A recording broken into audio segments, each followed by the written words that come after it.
Lição 16. A regra de ouro. A lei: tudo o que quereis que os outros o façam, fazei-lo também vós, porque esta é a lei. Chaves do sucesso. Por mais de 4.000 anos, a regra de ouro tem sido pregada como uma norma a ser seguida pelas pessoas.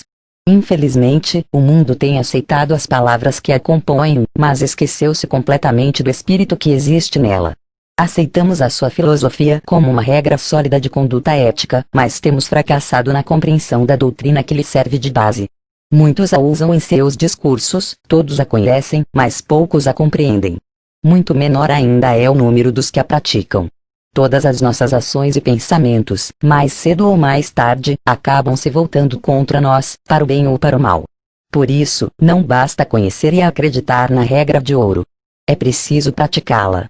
É sobre essa lei, a regra de ouro, que se baseia a última lição das 16 leis do sucesso. Querer é poder. 1. Ao pensar sobre os outros, pense apenas aquilo que gostaria que eles pensassem de você. O fundamento da regra de ouro está em uma passagem do Evangelho de São Mateus, que diz: tudo o que quereis que os outros o façam, fazei-lo também vós, porque esta é a lei. A interpretação é tão clara que quase se torna constrangedor explicá-la. Mas, substancialmente, ela diz: somente faça ao outro aquilo que desejaria que fizessem a você, se eles estivessem na sua situação. Para muitos, essa ética da reciprocidade, como essa filosofia conhecida, é a moral dos fracos. Quem pensa assim, não acredita que essa lei seja aplicável ou benéfica no mundo dos negócios. O argumento dessas pessoas é que o ser humano é parte da natureza e que a natureza é seletiva, eliminando, e não protegendo, o mais fraco. Mas essa doutrina de exclusão não é a filosofia do nosso livro, tampouco se alinha com nosso modo de pensar. Há, de fato, pessoas que pensam que a riqueza consiste apenas no dinheiro. No entanto, riquezas duradouras e sólidas consistem em muitas outras coisas além de bens materiais. Mas não confie apenas nas minhas palavras. Observe você mesmo as pessoas cujo único objetivo é acumular riqueza e que não têm escrúpulos na maneira de realizar seu propósito. Estude essas pessoas e descobrirá que não há alegria em seu espírito, nem bondade nas suas palavras e sua fisionomia não é convidativa. Você irá perceber que essas pessoas não têm liberdade, que se tornaram escravas da ambição e da riqueza. Elas são ocupadas demais para usufruir a vida com prazer e seu egoísmo as impede de ajudar as outras a serem felizes. Sem coragem de oferecer alegria aos outros, elas também ficam sem recebê-la para si. E o pior, muitos de nós invejam essas pessoas e desejam estar no lugar delas, acreditando loucamente que elas são bem-sucedidas. Compreenda, não pode haver sucesso sem felicidade e nenhuma pessoa pode ser feliz sem promover também a felicidade para os outros. Mas essa felicidade não pode ser vendida, ela precisa ser dada voluntariamente e sem outro objetivo em mente a não ser o de levar a alegria aos outros. Não resta dúvida, então, de que a regra de ouro tem tremendo valor. Mas a pergunta aqui é: como podemos tirar o máximo de proveito desse valor? Podemos considerar a questão da seguinte maneira: o universo é regido por leis. E existe uma lei universal imutável que diz que, inevitavelmente, colheremos sempre aquilo que plantarmos. Isso é importante porque significa que, quando seguimos a regra de ouro, acionamos, junto com ela, uma energia que seguirá o mesmo curso. Essa energia influenciará a vida dos outros, voltando-se finalmente para nós, nos beneficiando ou prejudicando de acordo com a sua natureza inicial. Por isso, a regra de ouro deveria servir como modelo de conduta em todas as nossas ações e transações com outras pessoas. Tudo se resume ao velho ditado: quem semeia ventos, colhe tempestades. De qualquer forma, é uma liberdade nossa tratar injustamente os outros, mas, uma vez que escolhermos essa linha de ação, não teremos como escolher as consequências que resultam dela. E se há uma base de verdade nesse antigo ditado, no final, o feitiço sempre se voltará contra o feiticeiro. Mas quero convidar você a olhar para essa filosofia ainda de outra maneira. Sei que muitos não gostam de ouvir isso, mas eu repito: cada ser humano cria a sua própria realidade. E fazemos isso com a atenção do nosso pensamento. Ou seja, aquilo que atrai a atenção do nosso pensamento cria um estado de espírito similar ao que pensamos, então esse estado de espírito tende a provocar ações que se identifiquem com ele. Essas ações, por fim, tendem a criar nossa realidade. Quando você compreender o poder criador do seu pensamento, você irá compreender os motivos de estar onde está e de ter aquilo que você tem na sua vida. Você também compreenderá a importância de seguir a regra de ouro como conduta para suas ações. Um ponto importante: quando eu uso a palavra pensamento, eu não estou me referindo a pensar em alguma coisa. Eu me refiro a pensar a partir de um estado de espírito, isso é, a partir de uma convicção impregnada em nossa mente de forma definitiva e constante. É a partir desse conjunto de convicções que se forma o pensamento criador. Chamo esse pensamento de estado de espírito porque ele é mais que um pensamento, ele é um misto de pensamento e emoção. E é esse estado de espírito que define nossas ações, que, por sua vez, definem nossos resultados. Mais uma vez, quando falo em pensamento, não estou me referindo a essa atividade mental diária, completamente despropositada e repleta de opiniões ou comentários superficiais. Não é o pensamento vago, superficial e passageiro que conta, mas, sim, seu estado de espírito que resulta do contínuo reconhecimento da sua experiência de vida. Mudar esse estado de espírito demanda trabalho e tempo. Você terá de se concentrar no que deseja e se dedicar inteiramente a isso.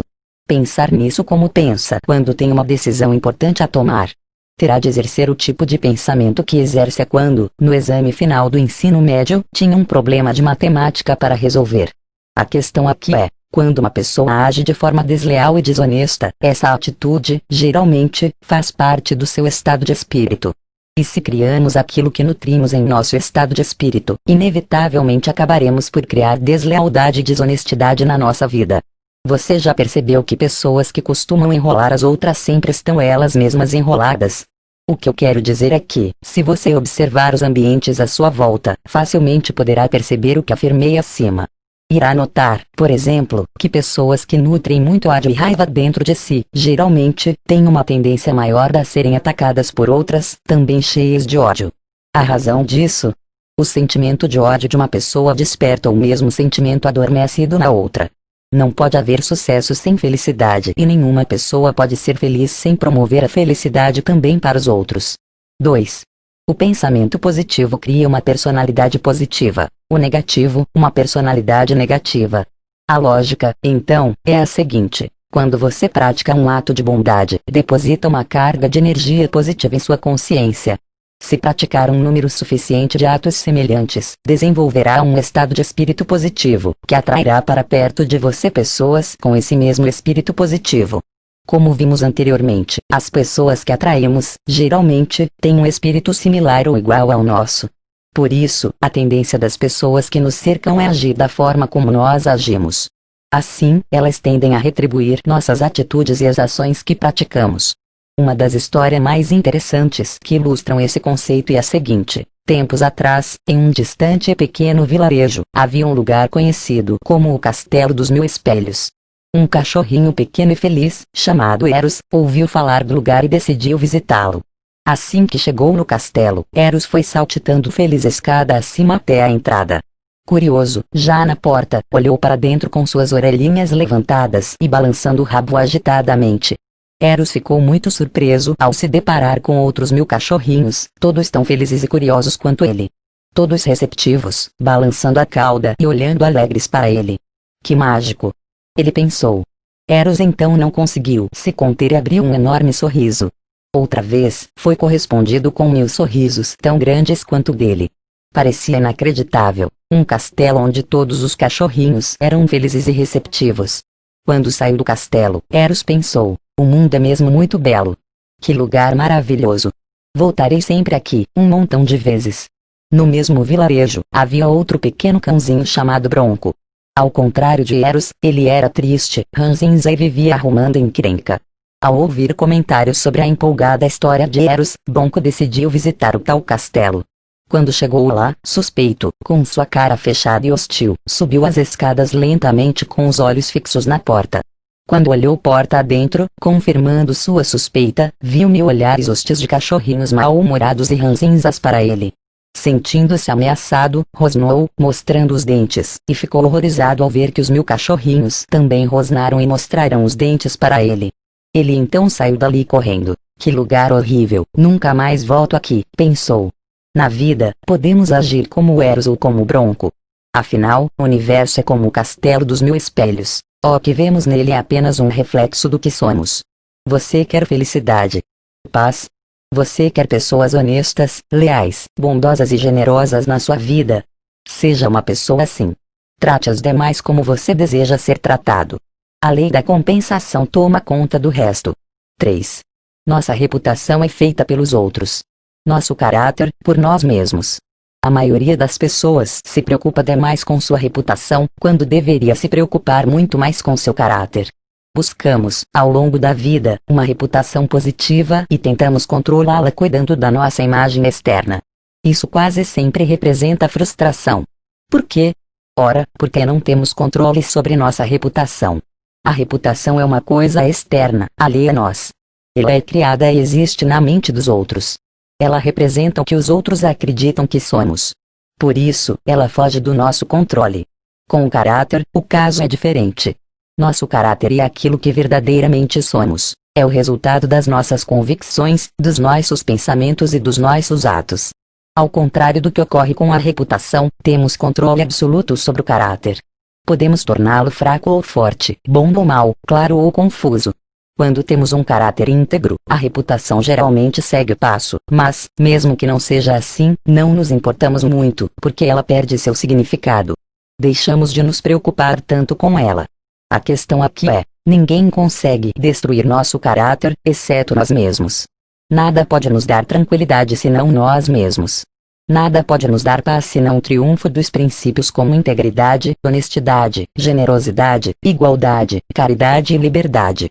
Isso me lembra a história de um rei muito sábio e rico que, ao adoecer, decidiu passar a coroa ao filho. Como o príncipe ainda era solteiro e, segundo a tradição, deveria se casar antes de assumir o trono, o rei resolveu escolher uma esposa para o filho. Para isso, marcou uma celebração especial onde apresentaria o príncipe e lançaria um desafio. A moça que vencesse o desafio, tornaria-se sua esposa.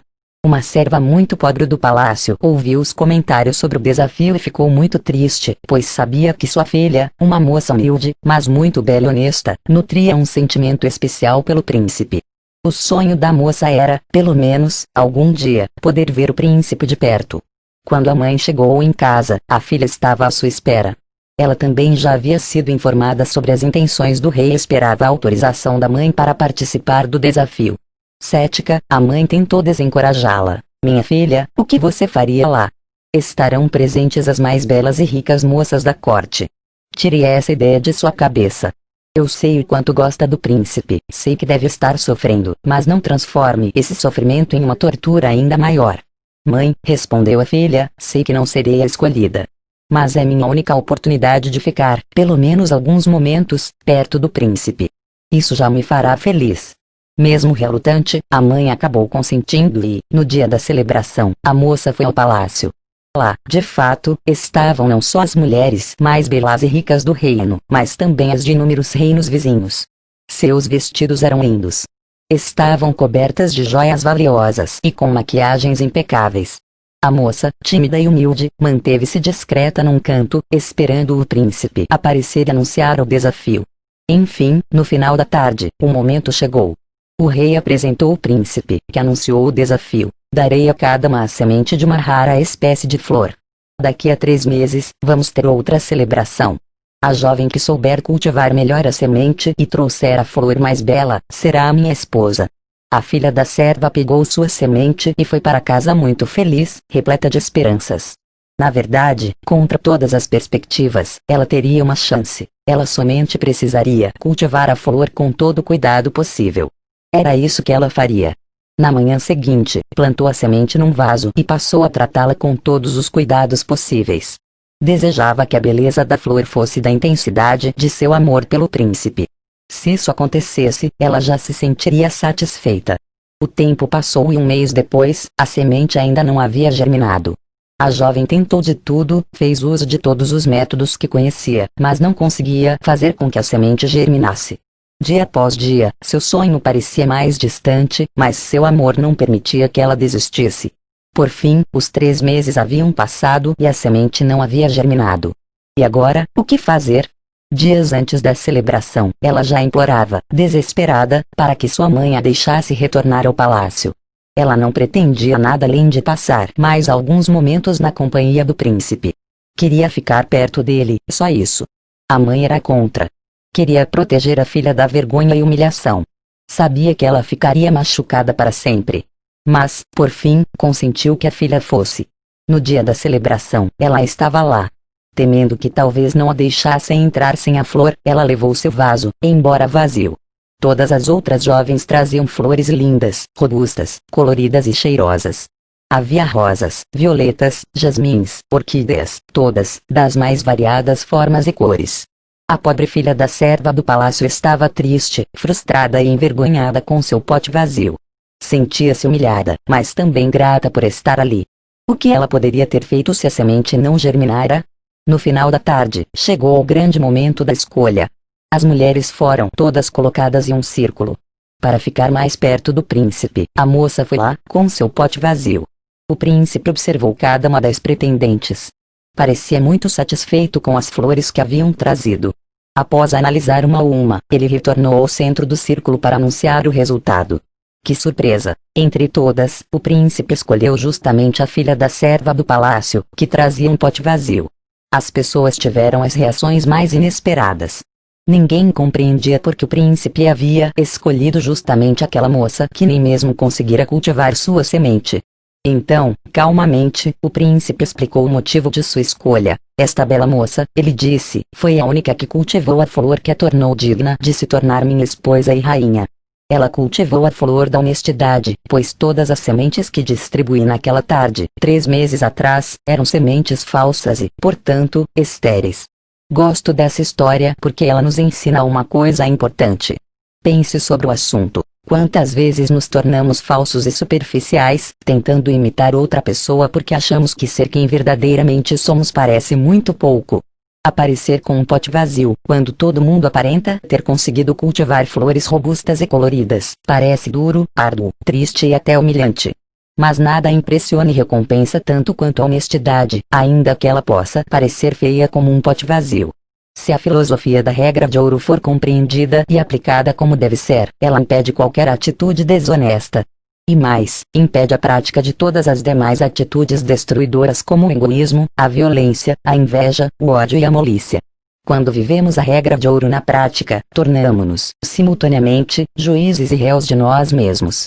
Ela nos coloca numa posição na qual a honestidade começa em relação a nós mesmos, no fundo do nosso coração, e logo se estende para todos aqueles com quem entrarmos em contato, com os mesmos efeitos. A honestidade que brota da prática da regra de ouro não é como aquele tipo de honestidade ocasional e oportunista que só usamos quando nos convém. Não há crédito algum em ser honesto quando isso nos traz benefícios diretos, como evitar perder um cliente, ou quando praticamos a honestidade por medo de irmos para a prisão. Ela mostra seu verdadeiro valor quando nos custa algo, quando ela significa uma perda material ou, mesmo, um prejuízo moral. Nesse caso, ela pode ser considerada uma honra elevada para quem a pratica. Esse tipo de honestidade tem a sua justa recompensa na acumulação da força de caráter e na reputação desfrutada pelos que a merecem.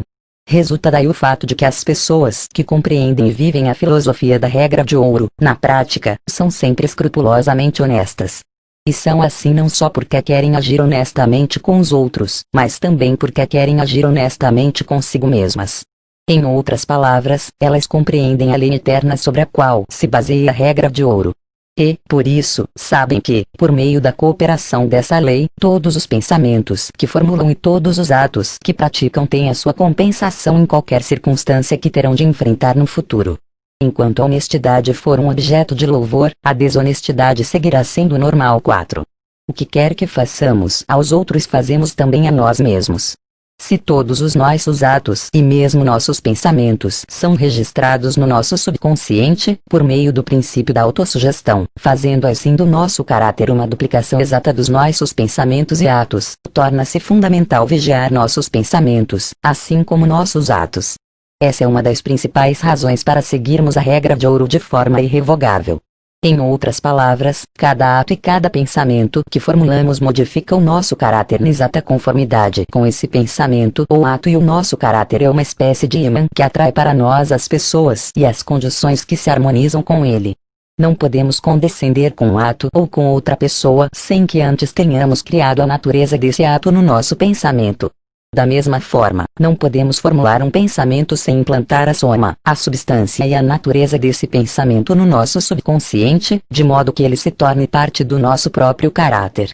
Apreendendo esse simples princípio, teremos compreendido o motivo pelo qual não podemos condescender com odiar ou invejar alguém. Compreenderemos, também, por qual razão não podemos condescender com pagar na mesma moeda os que nos fazem injustiças. Da mesma maneira, compreenderemos a máxima: pagar o mal com o bem. Se compreendermos a lei sobre a qual é baseada a injunção da regra de ouro, compreenderemos também a lei que liga eternamente todas as pessoas em um laço de fraternidade e torna impossível, para nós, ofender a outra pessoa por pensamento ou ato sem prejudicarmos a nós mesmos. Compreendendo essa lei, saberemos, sem sombra de dúvida, que estamos constantemente punindo a nós mesmos com toda má ação que cometemos e nos recompensando, também, com todos os atos construtivos que praticamos. Mas lembre-se, uma atitude passiva em relação à regra de ouro não trará resultados. Não basta acreditar nessa lei, é preciso aplicá-la nas nossas relações com outras pessoas. Se desejarmos resultados, precisaremos agir de acordo. Uma mera atitude passiva, representada apenas pela confiança na verdade dessa lei, será de pouco proveito. Ou seja, nada adiantará fingir praticar a regra de ouro se, dentro do coração, não estivermos desejando ardentemente fazer uso dela. Lembre-se, enquanto honestidade for um objeto de louvor, a desonestidade seguirá sendo normal. Aplicações práticas 1. Procure não fazer aos outros aquilo que não desejaria que lhe fizessem. Afirme o bom, o puro e o verdadeiro, que o mal desaparecerá. Quando acendemos a luz, o escuro desaparece. Adote essa aplicação como base de sua conduta. 2. Seja honesto, mesmo nos mínimos detalhes, em todas as suas transações, tanto em atos quanto em pensamentos. Faça isso não só porque é seu desejo ser justo para com os outros, mas também porque é seu desejo imprimir no seu subconsciente a ideia de honestidade e, assim, fixar no seu caráter essa qualidade essencial. 3. Perdoe os que forem injustos contigo, sem olhar se merecem ou não o seu perdão. É por meio do perdão concedido que iniciamos a reforma do caráter e eliminamos os efeitos das nossas transgressões no nosso subconsciente. 4. Faça tudo para auxiliar os outros onde e quando se apresentarem oportunidades, pois toda felicidade duradoura é fruto do auxílio que prestamos aos nossos semelhantes. Lembre-se, nenhum ato de bondade fica sem a sua recompensa, mesmo que ela não seja retribuída de um modo direto e imediato.